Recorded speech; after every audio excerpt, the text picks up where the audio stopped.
सीताराम सीताराम जय सीताराम।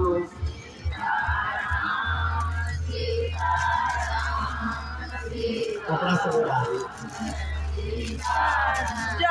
सीताराम सीताराम सीताराम जय सीताराम। सीताराम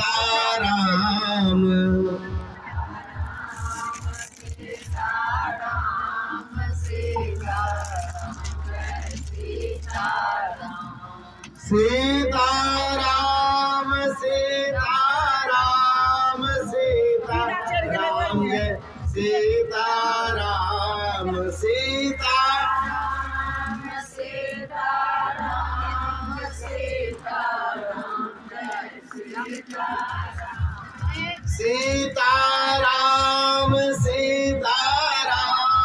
सीताराम सीताराम जय सीताराम।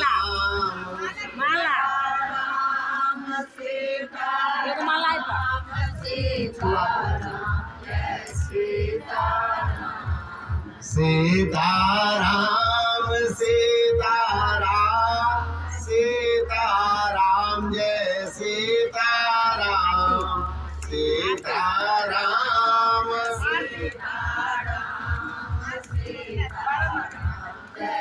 सीताराम श्री सीताराम सीताराम सीताराम जय सीताराम।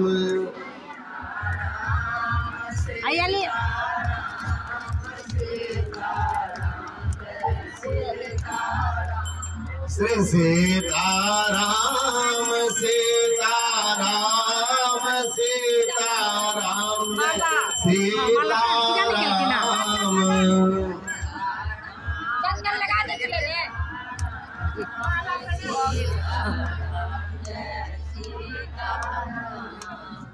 श्री सीताराम नाम महाराज की। श्री रामार्चा पूजन को आप सबने देखा है। श्री रामार्चन यज्ञ जो कलयुग के लिए कल्पतरु है। सामान्य जीव जिन वस्तुओं की कामना करता है, राजा से लेकर के रंग तक जिन वस्तुओं की कामना करे और उनको वह अप्राप्य हो जाए तो वह रामार्चा का शरण लेते हैं और उनको वह प्राप्त हो जाता है। रामार्चन यज्ञ सबके लिए है, उन जीवों के लिए है जो भगवान के चरणों में आकर के भगवान के ही है और कहते हैं कि प्रभु हमारे मन में छोटी सी कामना रह गई है, कामना दूर नहीं हो रही है, आप कृपा करें यह भी दूर हो जाती तो फिर हम आप ही में मन लगा के रखते। और ऐसा होता है, हम हनुमान जी के मंदिर में जाते हैं, राम जी के मंदिर में जाते हैं, दुर्गा मैया के मंदिर में, श्यामा माई के मंदिर में जाकर के ढेर सारी मनोकामना, बेटा चाहिए, बेटी चाहिए, पोता चाहिए, पोती चाहिए, दुकान चाहिए, मकान चाहिए, छत पे रामार्चा कराएंगे, इधर मिल जाएगा तो दूसरे तल्ले पे कराएंगे। तो इस तरह की बहुत सारी मनोकामनाओं को लेकर के जो रामार्चा की जाती है। तो ये सब मनोकामनाएं पूरी होती है। कैसे पता चलता पूरी होती है? मधुबनी में खूब रामार्चा होता है। मतलब महाराज घंटियां बार बार बज रही है, ठाकुर जी देते जा रहे हैं, इसकी जो मनोकामना है पूरी हो रही है, रामार्चा होता है। तो यह क्रम है। ये रामार्चन क्रम कब से पूरा हुआ, किसने पहले किया, इसके करने वाले कौन लोग थे? श्री पतित पावनी सखी जी जो हमारे जनकपुर की परंपरा की जो है वैष्णव है, भगवान की परम भक्त है और इन्होंने अपने धन का सदुपयोग कई बार किया है। हमारे यहाँ अयोध्या का जो शाखा बना उसमें भी इन्होंने बहुत प्रयास किया जिससे वह सुंदर स्वरूप में आ सके और अपने आप दे करके और अपने परिचितों का भी जो भी इनके परिचित थे उन सब से भी उन्होंने बहुत सारा दान दिलवाया। इनके बहुत सारे यश है इस रूप में, भगवान ने सद्बुद्धि दी और इन्होंने उसका उपयोग किया। धन का तो नियम ही है कि महाराज उसकी प्रथम गति यदि होती है तो वह शुभ माना जाता है। शोधन धन्य प्रथम गति जाशु, मतलब आप भगवत कार्य में लगाएं, परोपकार में लगाएं और उसको जो है महाराज दान में, यश में लगाएं तो ज्यादा सुंदर है। और इनके हैं रामार्चा का क्रम। रामार्चा किसने पहले किया यह जानने की भी इच्छा होती है। तो आपने बारंबार सुना हुआ है, आप सबके जो सुने हुए प्रसंग है उन सबको पुनर्जागृत करते हैं, आप सुन पाएंगे। श्री भगवान श्री सीताराम जी के कथा के बड़े प्रेमी है श्री शंकर जी महाराज। भगवान भोलेनाथ। उनकी महाराज सदा सदा से प्रिय सदा बामांगी श्री माँ गौरी जो उनके साथ सदा विराजती है, एक बार उनके चरणों में आकर के बैठी है और चरणों में आकर के उन्होंने प्रणाम किया है और प्रणाम करके भोलेनाथ को बोलती है श्री पार्वती वाच। और यहाँ से कथा का प्रारंभ होता है। भगवान सर्वधर्मज्ञ सर्वशास्त्र विशारद लोकानां कारणार्थम यत्ता नित्या नरेकशः। श्री पार्वती जी चरणों में प्रणाम करके कहती है कि भोलेनाथ संसार में अपने मनोकामना की सिद्धि के लिए बड़े प्रयत्न है, यज्ञ है, पूजा है, पाठ है, स्नान है, तीर्थ है, व्रत है, बहुत सारे नियम संसार में ढेर सारे पड़े हुए। 9 दिन वाले, 8 दिन वाले, महीना वाले, श्रावण 1 महीना तक चलता है। लोग कांवर लेकर के बाबा धाम जाते हैं। नवरात्र 9 दिनों तक चलता है। माँ दुर्गा का घर घर में आराधना होता है, कलश बैठता है ना। इतने सारे पूजा है, बड़े नियम है, बहुत सारे बाबा जी विभूति बांटते हैं। इतने सारे सब व्यवस्था होने के बाद भी बहुत सारी मनोकामनाएं जीव की अछूती रह जाती है, पूरी नहीं हो पाती। हे प्रभु, आप सभी धर्मों के जानकार हैं और संसार भर के जितने उपाय हैं उसके विशारद हैं।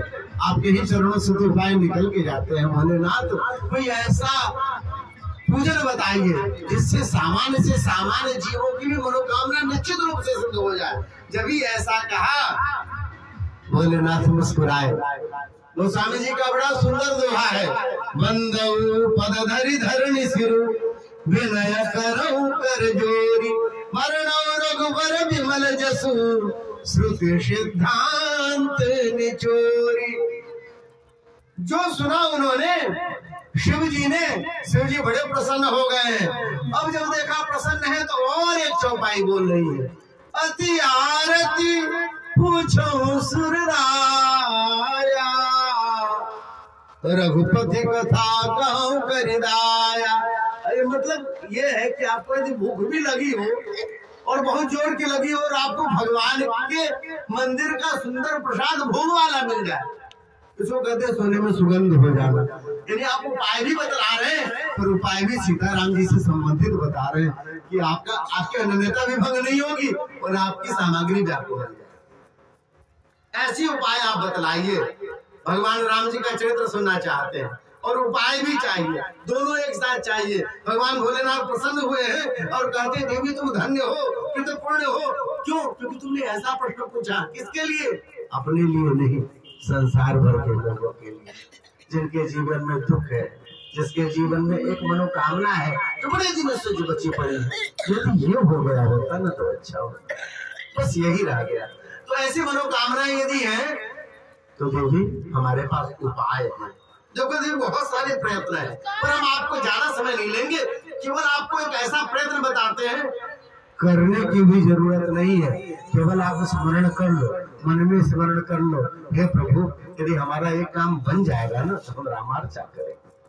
आप केवल स्मरण, इससे स्मरण मात्र कहते हैं कि महाराज केवल उसके स्मरण मात्र से क्या होगा? सिद्धि प्राप्त होती दुर्लभम। क्या बात करते हो महाराज। 1 महीना तक प्रयागराज में जाके डुबकी लगाए थे, जाकर के वहां पर जितने भी देवता हैं उनकी पूजा की। लेटे वाले हनुमान जी की परिक्रमा लगा करके आए, चित्रकूट जाकर के वहां पे कामदगिरी की परिक्रमा लगा करके आए। इतने सारे किए थे, तब भी काम बना नहीं। और आप कहते हो कि ऐसे ही स्मरण करने से बन जाएगा? ऐसा होता है? बोले पक्का होता है। कौन सा यज्ञ है? यहाँ बता रहे हैं। यज्ञ श्री रामचंद्र साधनानां च साधक। संसार में जितने भी साधन दिख रहे हैं ना, क्या दिखता है आपको?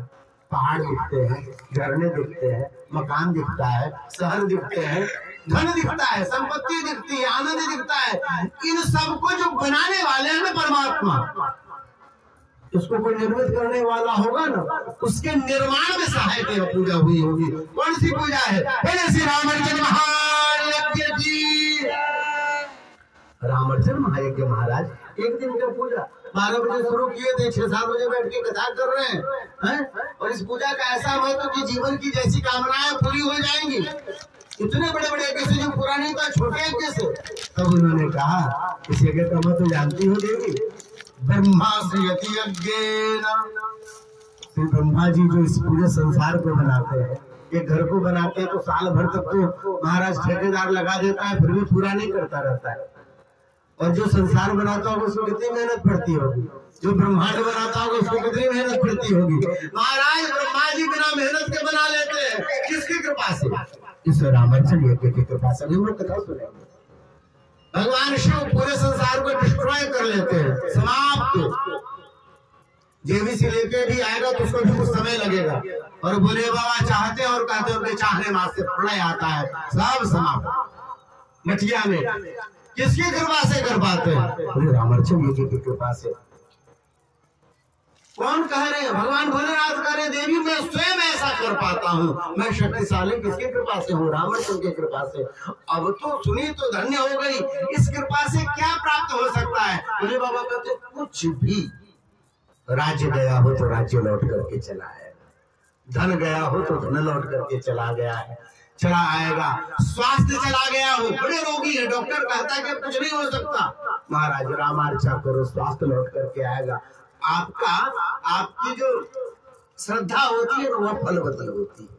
हमारे यहाँ एक व्यक्ति को बहुत प्रसिद्ध कहता है, हमारे गुरुजी का तो इसके कारण संसार में नाम हुआ। एक व्यक्ति को सांप काट लिया था और उसकी बेवकूफी ऐसी, उसने कहा कि हे भगवान इसका सांप वाला ठीक हो जाएगा तो रामार्चा करेंगे। कुछ नहीं बिगड़ा, उसको ठीक हो गया। अब तो महाराज उसी गांव में भी 8-10 दिन पहले रामार्चा करा करके आए।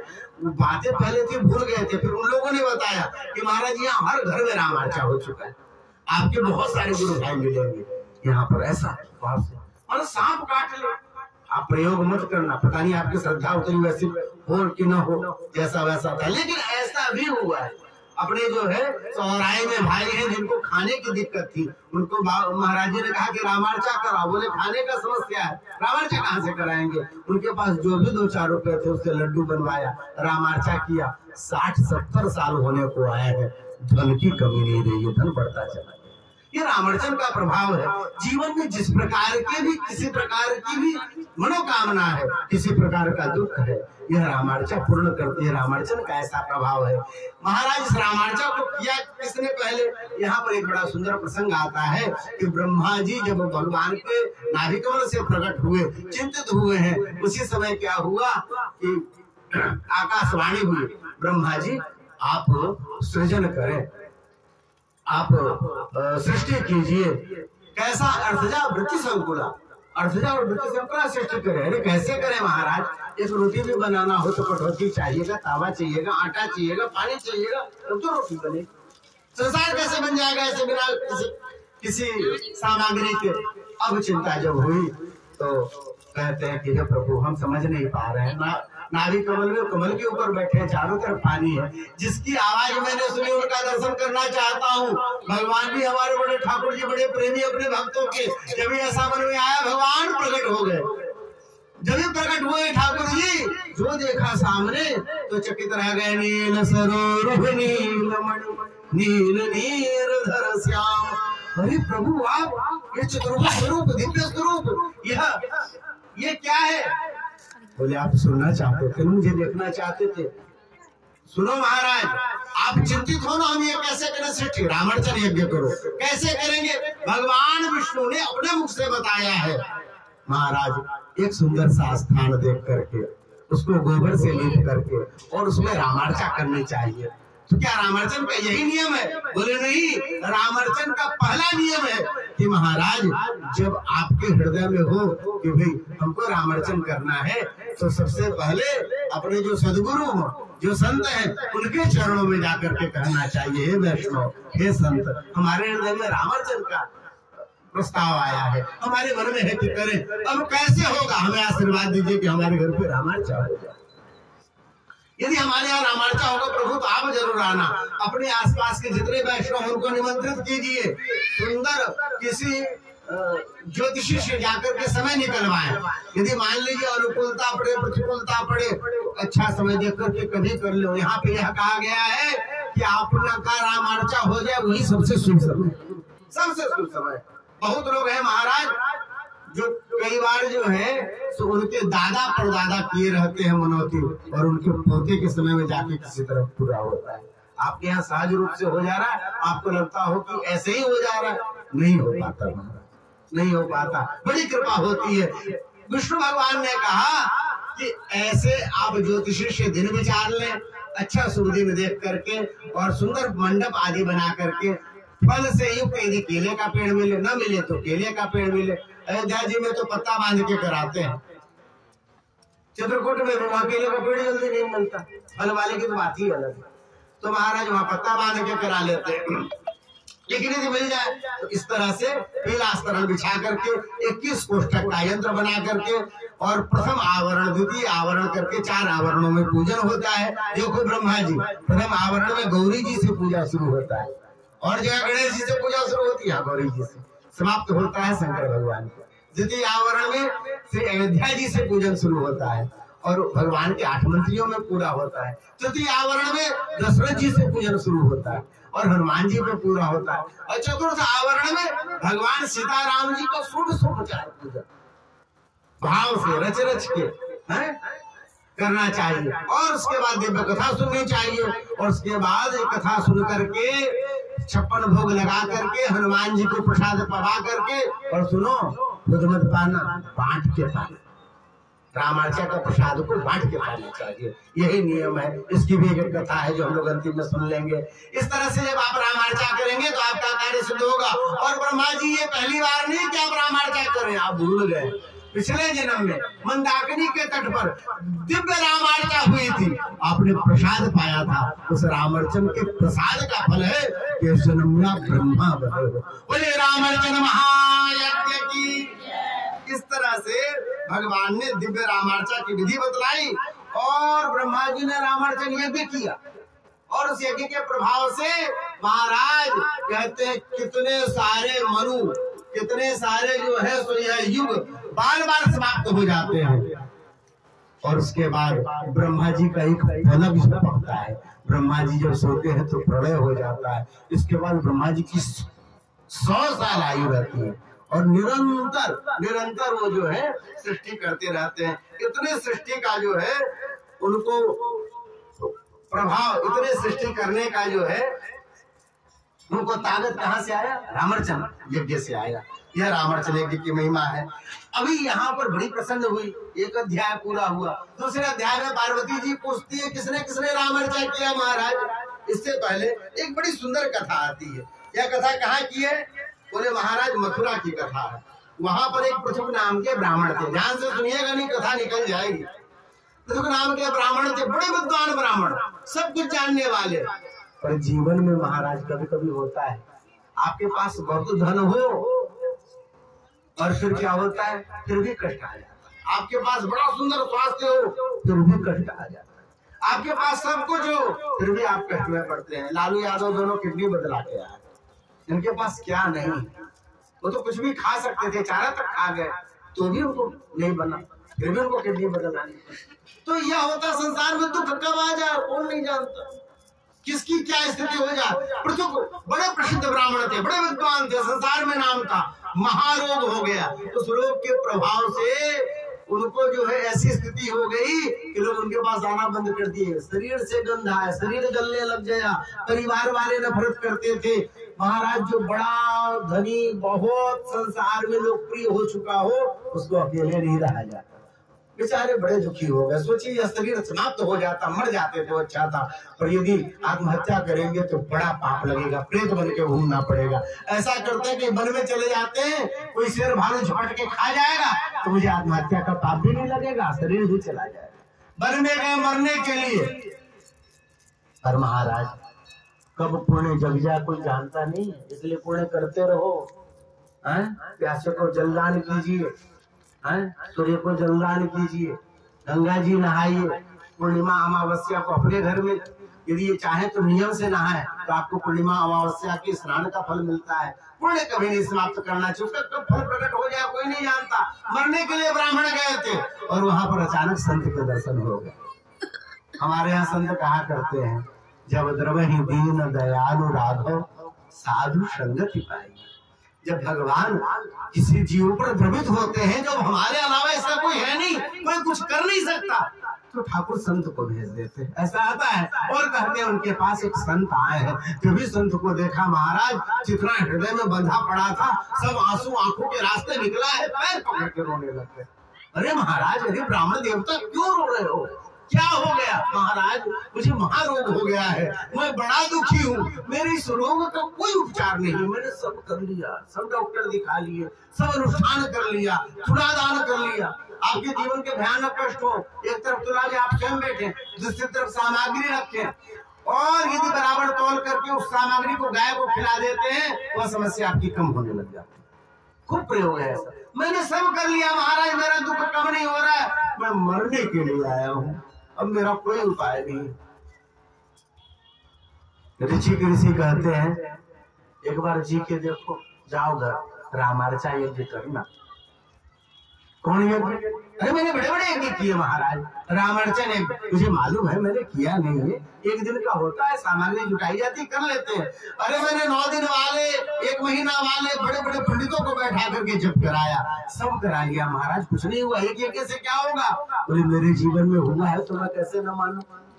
मेरी पत्नी ने सेवा की थी अपने मायके के लिए, उनको संतान चाहिए था, तो मैंने कहा कि मैं पिताजी से पूछ के आता हूँ। पिताजी से पूछा, उन्होंने कहा कहो रामार्चा यज्ञ कराएंगे, उनकी वंशवृद्धि निश्चित रूप से होगी। वो लोग हार गए थे, हमारे यहाँ संतान होगा नहीं, हमारी वंश परंपरा चलेगी नहीं। और कहते हैं जब रामार्चन यज्ञ कराया उनके कहने पर, तो उस रामार्चन के प्रभाव से महाराज विश्वामित्र जैसे लोकप्रिय संत, जिसके पीछे भगवान राम लक्ष्मण जी स्वयं अयोध्या से चलकर के जनकपुर तक पैदल आए थे, उन विश्वामित्र जी का जन्म रामार्चन के प्रभाव से हुआ था। यह रामार्चन यज्ञ की महिमा है। अब तो ब्राह्मण के मन में एक बार जीने की इच्छा बढ़ी, लौट करके आए, उन्होंने रामार्चन यज्ञ कराया, सामग्री जुटाई, भाव से रामार्चन यज्ञ किया, सबको प्रसाद बांटा और भरी भरी आंखों से प्रसाद पाया है। सोए हैं, सुबह से पता नहीं क्या परिवर्तन हुआ, थोड़े पॉजिटिव सोचे होंगे, कुछ अच्छा हुआ, धीरे धीरे ठीक होने लग गए, महीने में एकदम स्वस्थ। महाराज उनकी स्थिति ऐसी हुई कि अब तो बारंबार रामार्चा करने लग गए, और रामार्चा के प्रभाव से उनका जीवन धन धन्य हो गया। एक बार रामार्चा कर रहे थे, उनके यहाँ रामार्चन का जो स्वरूप था, एक चिड़िया मारने वाला वो पहुंचा। अब उसको ये नहीं समझ में आया कि पूजा क्या है, पाठ क्या है, लेकिन सबको ये मालूम होता है कि खत्म होगा तो प्रसाद ही मिलेगा, कुछ मीठा की खट्टा कुछ बढ़िया।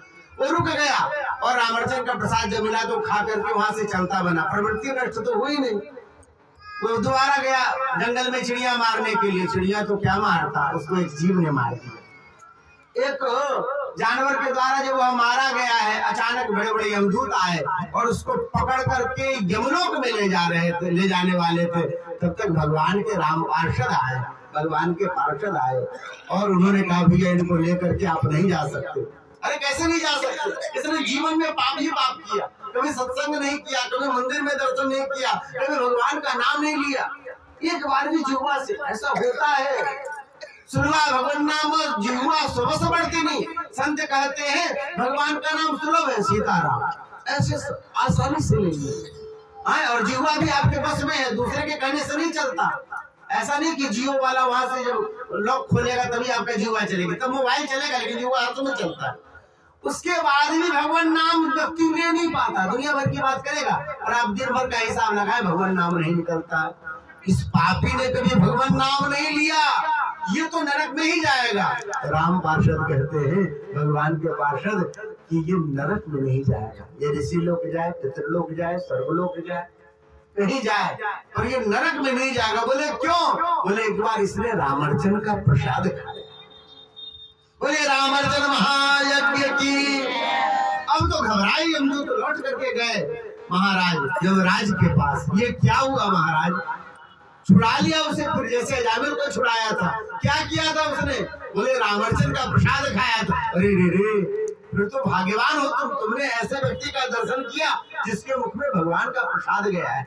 सुनो भैया, एक बार भी जिसने भगवान का दर्शन किया हो, एक बार भी जिसने संत के चरणों की धूल माथे पर चढ़ाई हो, एक बार भी जिसने रामार्चन का प्रसाद खाया हो ना, वो फिर नरक में नहीं आता, भले जाए, फिर यहाँ का रास्ता उसके लिए बंद हो जाता है। ऐसे रामार्चन यज्ञ के प्रसाद की महिमा है। बोलिए ऐसी रामार्चन महायज्ञ की। तृतीय अध्याय में एक बड़ी सुंदर कथा आती है। कहते हैं पार्वती जी पूछती हैं, और बताओ महाराज और किसने ऐसा यज्ञ किया था। एक बनिया की कथा आती है जो विशाल नामक देश में रहता था और उसका नाम था सरम। नाम ही सरम था। ऐसा संसार में होता है, जैसा नाम होता है वैसा उसका जीवन नहीं होता। उसको शर्म नाम था उसका, पर उसके जीवन में थोड़ी सी भी शर्म नहीं थी, लज्जा नहीं थी। क्यों? भगवान के पास जाता, ढेर सारी मनौती मांगता, भगवान जब पूरा कर देते तो भूल जाता। पंडित जी को कहता, पंडित जी ये पूजा पाठ कर दो, हमारा काम बन जाएगा, आपको हम भरपूर दक्षिणा देंगे। और जब उनका काम बन जाता तो पंडित जी को 10 रुपया पकड़ा देता। अरे पंडित जी आप तो कह रहे थे कि हमें भरपूर दक्षिणा देंगे। बोले कर लो महाराज, इससे ज्यादा नहीं दे सकते। एक बार हनुमान जी को मांग के आया, हनुमान जी महाराज हमारा जो है चौक वाला की दुकान खुल जाए और चल जाए तो हम आपको 1.25 मन लड्डू चढ़ाएंगे। हनुमान जी की कृपा हुई, उसकी चौक वाली दुकान भी खुल गई। सेठ जी भूल गए, नौकर को याद था। नौकर ने कहा, सेठ जी आपने हनुमान जी के पास मनौती की थी 1.25 मन लड्डू की, ऐसा है क्या? बोले हाँ। बोले लो 1.25 रुपया, जा चढ़ा के।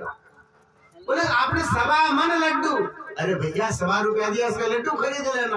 और मन? बोले अपना मन जाके चढ़ा देना। तुम्हारा मन किस काम का है? तुम तो नौकर हो, हमारे मन से चलते हो। अपना मन जाके हनुमान जी को चढ़ाना। इस तरह के सेठ जी थे महाराज। इसका यह प्रभाव हुआ कि जीवन में बारंबार पाप करने से उन्होंने उन मनोतियों से जो चीजें पाई थी वह नष्ट होने लग गई। धीरे धीरे धन कम हो गया, परिवार कम हो गया और लोग कम हो गए। जिसके पास धन नहीं रहता ना, उसके सगे संबंधी भी कम रहते, आस पास नहीं रहते। जिसके पास धन होता है उसके दूर के मामा, दूर के फूफा, दूर के मौसा, इस तरह से रिश्ते बना के लोग बताते हैं। अरे लोग ऐसा ही बताते हैं, अरे मधुबनी के कलेक्टर को जानते हो? बोले हाँ, हमारा 4 घर छोड़ के जो है उसके मामा लगते हो। अरे क्या फर्क पड़ता है इससे? पर संसार का स्वरूप है, आप प्रभावी होते हैं तो आपका सब कोई है। आपका जब प्रभाव कम होता है तो सब कुछ कम हो जाता है। सेठ जी को छोड़ के सब चले गए, सेठ अकेले रह गए क्योंकि धन कम हो गया, कारोबार में घाटा लगा, फैक्ट्री बंद हो गई, बैंक वालों ने उनका घर जब्त कर लिया। अब बड़े परेशान, वो लौट करके अब सोचिए अब क्या करें, जब घर में बाल बच्चे भी नहीं रहे, पत्नी भी छोड़ के मायके चली गई, तुम्हारे जैसे के साथ कौन रहे? बार बार बैंक वाले आ रहे, थाने वाले आ रहे। जब वो छोड़ के चली गई तो सोचा इससे बढ़िया तो जाके जंगल में रहे, वन में चले गए हिमालय पर, रोते हुए जा रहे थे। जीवन में जब सब जाता है ना तो बहुत अखरता है, बहुत अखरता है। महाराज कमाया हुआ सब चला गया था, रोते हुए जा रहे थे। भगवान बद्रीनाथ को दया लगी, ब्राह्मण के वेश में आए। अरे बनिया क्यों रोते हो? पूछा। महाराज बनिया जो रोया सो रोया। इतना धन था महाराज, अपने सामने कमाया, सब चला गया।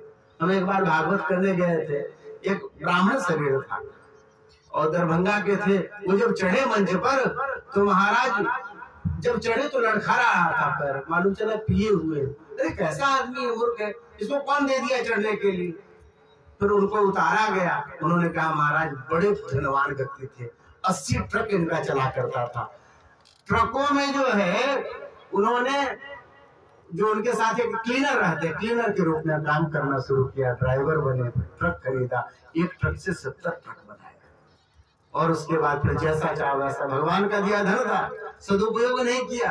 क्या मनौती की होगी, किससे मांगा होगा, क्या कहा, कुछ नहीं किया। शान से रहने लग गए, मद्रास बम्बई सब जगह उनके ऑफिस। और जब जाना शुरू हुआ तो सब चला गया। भाई थे, बड़े बड़े दूर के भाई सब थे, मौसे वाले, फूफा वाले सब लगे हुए थे, सबने उनको छोड़ दिया। आज इनको जरूरत पड़ती है तो ऐसे सामान्य बसों से यात्री बन करके आते हैं, कुछ नहीं बचा। महाराज धन की स्थिति ऐसी नहीं रहती, धन तो बदलता रहता है जीवन में। ये रोने लग गया, बोला महाराज कैसे चला गया? बोले भैया तुमने झूठ का आश्रय लिया, असत्य भाषण किया, जिससे जो वादा किया पूरा नहीं किया, इसलिए चला। महाराज बड़े पाप बने तुम्हारे, इसके कारण बन गया। कृतज्ञ के लिए महाराज कोई प्रायश्चित नहीं होता है। आपके लिए किसी ने किया हो और आप जब अपने ठीक ठाक हो जाए तो उसको भूल जाइए तो महाराज उस पाप का कोई प्रायश्चित नहीं होता, भोगना पड़ता है। हाँ महाराज मैंने बड़ी गलती की थी, बड़ी गलती की।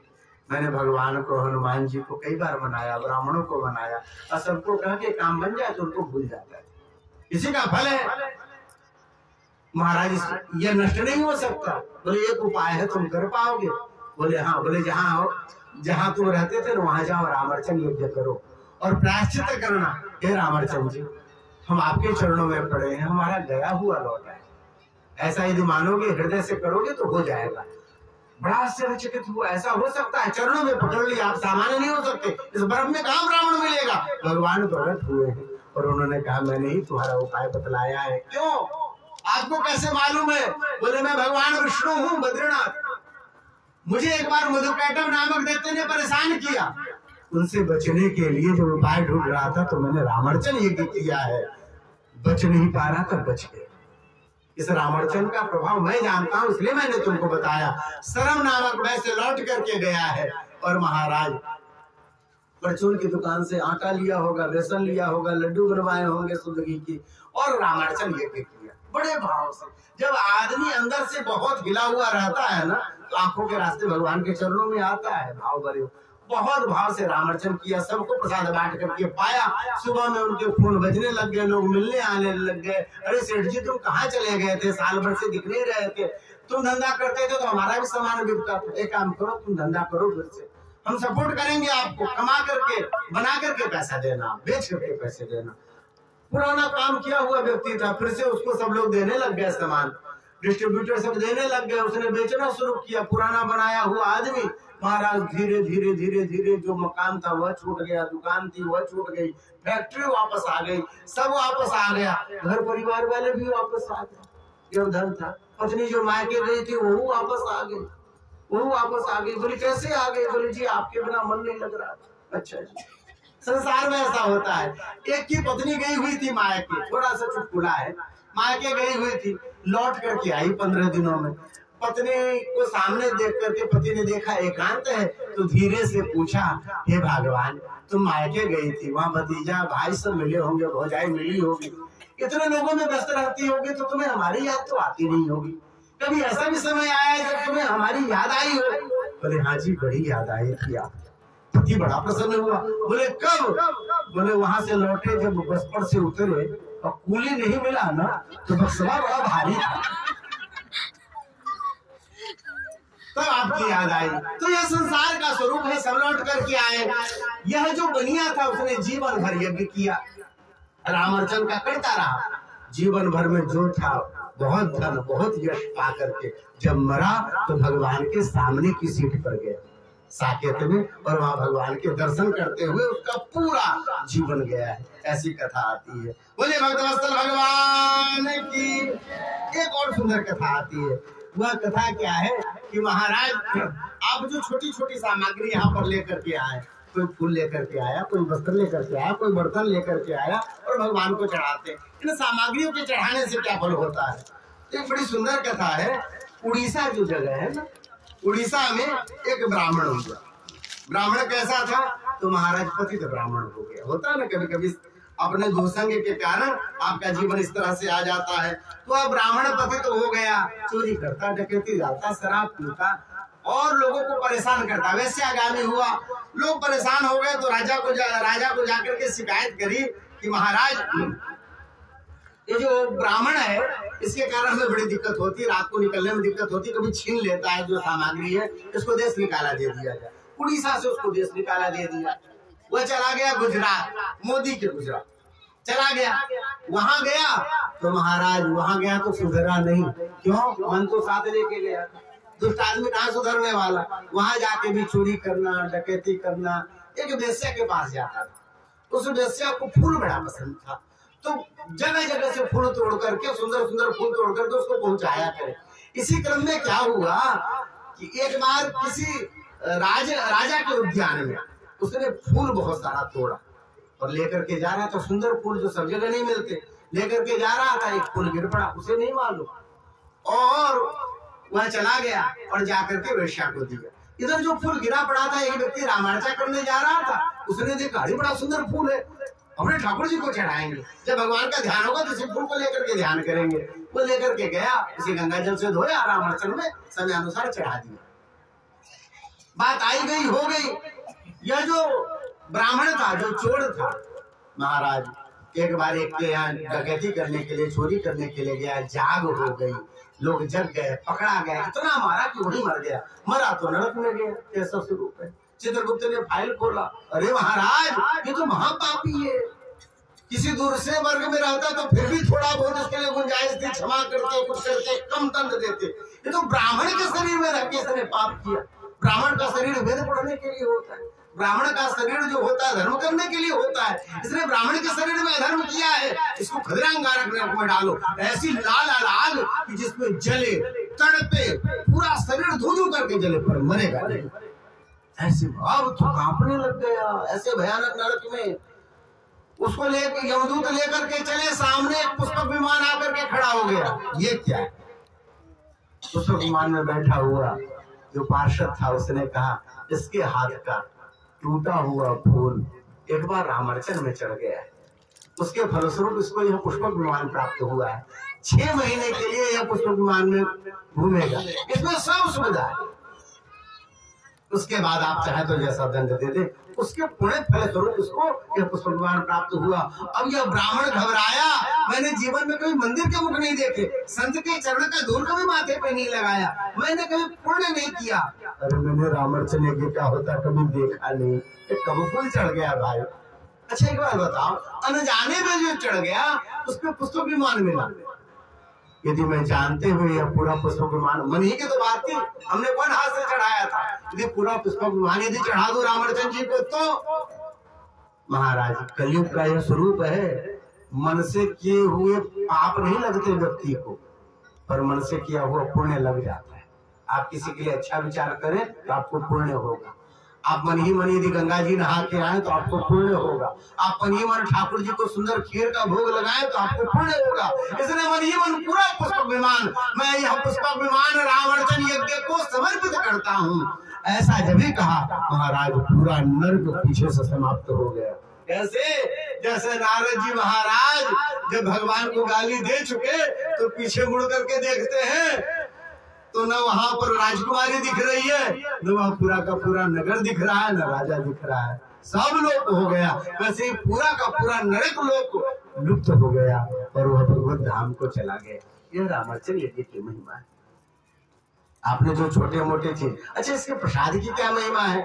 भगवान शंकर कहते हैं पार्वती जी, याद है ना आपको, एक बार रामार्चन यज्ञ का प्रसाद क्या आया था, मुझे जब भी हाथ में मिला तो मैंने उसको तुरंत पा लिया। आप जब नहा करके आए तो आपने कहा रामार्चन यज्ञ का प्रसाद आया था जी, आपने हमारे लिए नहीं रखा। तो हमने कहा कि हम आपके लिए नहीं रख पाए, भूल गए। भगवान का प्रसाद आता है तो हम अपने आप को संभाल नहीं पाते, तो आपने शाप दे दिया, आज के बाद आपका प्रसाद जो खाएगा वो कुत्ता बन जाएगा। याद है ना? फिर हम दोनों ने मिलकर रामार्चन यज्ञ किया, फिर सबको प्रसाद बांटा, फिर पाया तो वो सब शाप सब समाप्त हो, है ना? रामार्चन यज्ञ की ऐसी महिमा है कि जब आपको प्रसाद मिले तो पाइए, लेकिन महाराज बांट के पाइए। अपने जो आसपास लोग हों उन सबका कल्याण सोचना चाहिए, जो आपसे जुड़ा हुआ हो। आपके बिना प्रारब्ध के कारण आपके पास का कुत्ता भी आपके पास नहीं है। मोहल्ले का जो है ना, जो आपके समीप है, आपके प्रारब्ध से जुड़ा हुआ है, तो जो आपके प्रारब्ध से जुड़ गया हो उन सबका कल्याण हो, ऐसा सोचना चाहिए।